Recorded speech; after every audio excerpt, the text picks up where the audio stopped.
नमस्कार बालमित्रांनो, सगळे मजेत आहात ना? यावेळची जी गोष्ट आहे तिची फरमाईश केली आहे आमच्या एका छोट्या मित्राने, निषादने आणि माझ्या मुलीने, संहिताने. दोघांनाही कुत्री, मांजरं यांच्याशी मैत्री करायला खूप आवडतं बरं का. त्यामुळेच आजची गोष्ट अशाच एका मैत्रीबद्दल आहे. गोष्टीचं नाव आहे गट्टी जमली दोघांची. सतत भांडणारे बिलू आणि ब्राउनी एकमेकांचे घट्ट मित्र कसे होतात ते ऐकूया या गोष्टीत. चला तर मग.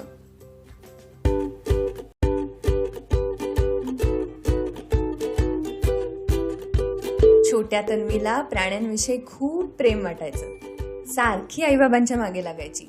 मला कुत्र्याचं किंवा मांजराचं पिल्लू पाळायचंय, आपण आणूया ना घरी. तर तन्वीच्या वाढदिवसाला तिचे आई बाबा घरी एक गोंडस काळ्या पांढऱ्या रंगाचं आणि पाठीवर एक छोट्या बिल्लासारखा ठिपका असलेलं मांजराचं पिल्लू घेऊन आले. तन्वीला एवढा आनंद झाला की ती पिल्लाला घेऊन नुसती घरभर पळत सुटली. दिवसभर त्याच्याशीच खेळली, त्याला दूध दिलं आणि त्याचं नाव ठेवलं बिलू. हळूहळू बिलू त्या घरात अगदी छान रुळली. तिला सगळ्या घरात पळायची परवानगी होती बरं का. कोणाच्याही पायाशी जाऊन लोळत बसणं हा तिचा अगदी आवडता उद्योग होता. काही महिन्यातच उंदीर पकडणं, त्याच्या मागे लांबपर्यंत पळत जाणं वगैरे चालू झालं होतं. तन्वी बरोबर खेळायला तर तिला खूपच आवडायचं. एकदा तन्वी बिलूला घेऊन घराच्या बाहेर अंगणात बसली होती. तेवढ्यात तिला असा आवाज आला कुठून तरी. बिलू पण कान टवकारून इकडे तिकडे बघायला लागली. तन्वीला तिच्या अंगणात असलेल्या एका झाडामागे थोडी हालचाल जाणवली. तिकडे जाऊन तिनं बघितलं तर काय, एक इवलसं कुत्र्याचं पिल्लू झाडामागे चिखलात बसलेलं तिला दिसलं. तन्वीनं इकडे तिकडे त्या पिल्लाची आई कुठे दिसतीये का ते बघितलं, पण बराच वेळ कोणीच येत नाही म्हणल्यावर तिनं त्याला उचललं आणि बिलूला म्हणाली, बिलू, आपण याला आपल्या घरी नेऊया बरं का. बिलू जोरात ओरडली, म्याव. तन्वीला वाटलं बिलू पण खुश झालीये, पण खरं तर बिलू म्हणत होती, शी, हे कसलं चिखल लागलेलं पिल्लू उचललंय तन्वीनं, आणि ते सुद्धा घरी न्यायला, शी शी शी. आणि बिलू स्वतःलाच चाटायला लागली. घरी आल्यावर तन्वीचा आई बाबाला पटवण्याचा कार्यक्रम झाला. हे पिल्लू कसं घाबरून बसलं होतं आणि आपण त्याला कसं आपल्याकडे ठेवायला पाहिजे वगैरे वगैरे वगैरे. तिनं पळत जाऊन पिल्लाला दूध दिलं, त्याला झोपायला मऊ कापड ठेवलं आणि बिलूला म्हणाली, बिलू, हा आपला नवीन मित्र बरं का, तू पण त्याची काळजी घे. बिलूने आपलं म्याव केलं. तिच्या मनात आलं, हा का बरं आमचा मित्र? तन्वी माझी मैत्रीण आहे फक्त, आणि हा किती घाण चिखलात लोळत होता. मी तर जवळही जाणार नाही याच्या. एक डोळा पिल्लावर ठेवून ती लांब बसायला गेली. त्या पिल्लाचा रंग मातीसारखा असल्यामुळे तन्वीने त्याचं नाव ब्राउनी ठेवलं. बघता बघता ब्राउनी सुद्धा घरात अगदी छान फिरायला लागला. सगळं घर, बाहेरचं अंगण त्याच्या अगदी ओळखीचं झालं. ब्राउनी बिलूजवळ खेळायला जायचा, तिच्याशी मैत्री करायला बघायचा, पण बिलू त्याच्याकडे ढुंकूनही बघायची नाही. शी, हा असा सारखा जोरजोरात भुंकणारा, मातीत खेळून पुन्हा तसाच घरी फिरणारा, मला नको बाबा जवळ. ब्राउनीच्या मनात यायचं, अशी काय ही बिलू, माझ्याशी कधीच खेळत नाही, नुसती आपली अंग चाटत बसलेली असते आणि माझ्यासाठी दूध आणलं की मात्र ते स्वतःच पिऊन टाकते. बिलू दूध पिऊन पळाली की ब्राउनी अजून भुंकायचा आणि तिच्या मागे पळत सुटायचा. ती उन्हात झोपलेली असेल तर तिला पळवून लावायचा. असो दोघांचं अजिबात जमायचं नाही. एकदा तन्वी आपल्या आई बाबा बरोबर समुद्रावर फिरायला गेली होती. बिलू आणि ब्राउनी बरोबर होतेच. ब्राउनी लगेच समुद्रात खेळायला गेला.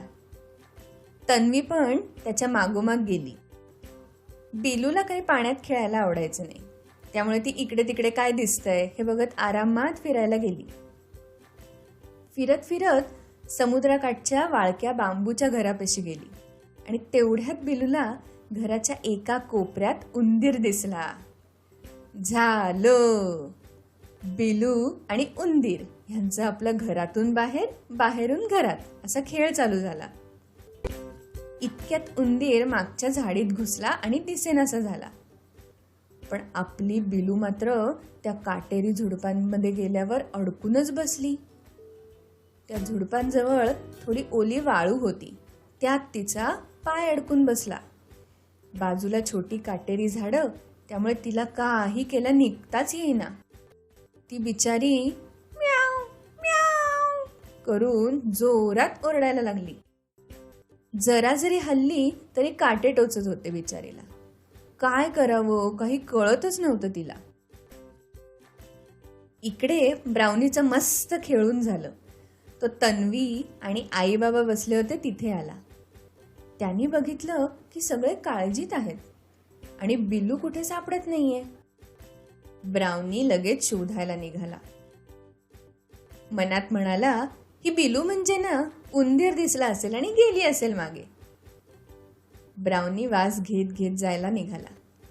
थोडा पुढे गेल्यावर त्याला बारीकसं असं ऐकायला आलं. तो तिथेच थांबला. ही बिलू एवढ्या लांबवर फक्त खायला आली? पण बघतो तर काय, जवळच्या काटे असलेल्या झुडपांमध्ये ती अडकून बसलेली त्याला दिसली. ब्राउनीला बघून बिलूला खूप बरं वाटलं. ती रडत रडत म्हणाली, बघ ना रे, खूप वेळ झाला माझा पायच निघत नाहीये, मला सोडून रे इथून.